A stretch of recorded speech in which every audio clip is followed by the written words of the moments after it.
moments ago, saying he believes the Fed is on the correct course. Take a listen. The U.S. economy is in a good place, and we will continue to use our monetary policy tools to help keep it there. The jobs picture continues to be strong, with the unemployment rate near historic lows and with stronger wage gains. Inflation remains near our 2% goal.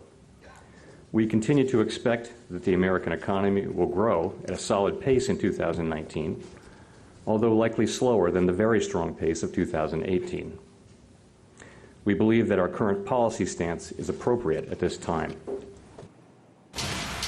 And here to talk about the Fed and to help demystify some of their finer financial jargon is Professor of Economics Emeritus at the University of Massachusetts Amherst, Professor Richard Wolff. Professor, welcome back. What do you make of the Fed chair's comments just a little while ago about being patient on rate hikes? I mean, it looks like they're still on a course for 2 additional hikes this year. What do you think?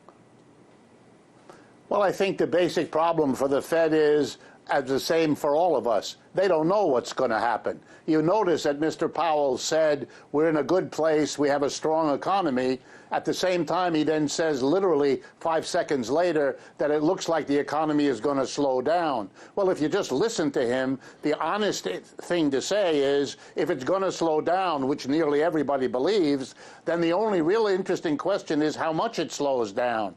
And the very risk that it could be significant, and Lord knows back in 2008, it was the second worst slowdown in capitalism's history, well, then it's very dangerous to raise interest rates if there's even a chance of an economic slowdown, because a rising interest rate would make any slowdown that much worse. So this is a nice, soft statement, but it doesn't tell you very much, except that we are in very uncertain times, and that itself is a problem.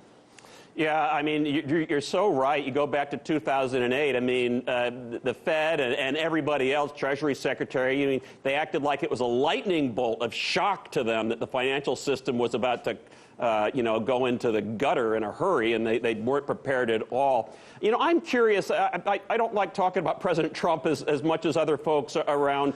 But he's been trying to bully the Federal Reserve to hold off on interest rate increases for the last year, sending sort of tawdry tweets and taunting them.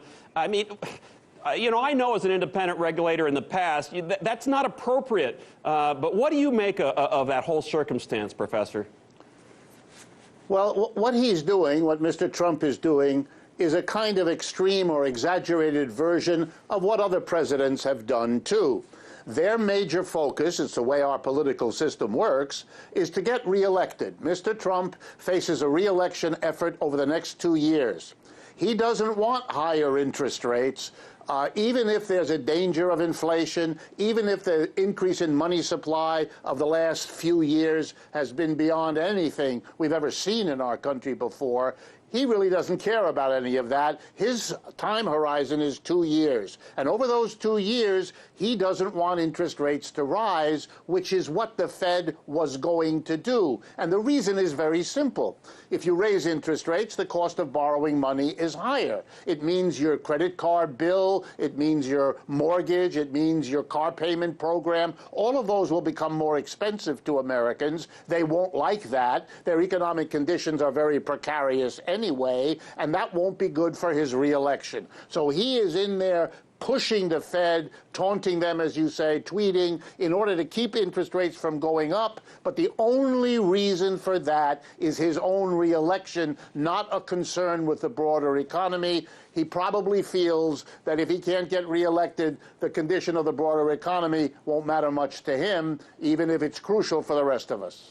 Right. I mean, I guess, and this isn't specific to President Trump. I guess it's with all politicians, and particularly presidents, although he's been more out there with his tweets. But I guess they just look at, yes, the sort of short-term political gain for longer-term potential pain to the economy. By the way, you're quite right, because in the past, presidents have been sharply criticized when they started to make that kind of an intervention. So they generally kept it low-key, not so often, not a personal attack. they gave it less because it was criticized as compromising the role of the Federal Reserve, which is to be an independent guardian of our economic well-being.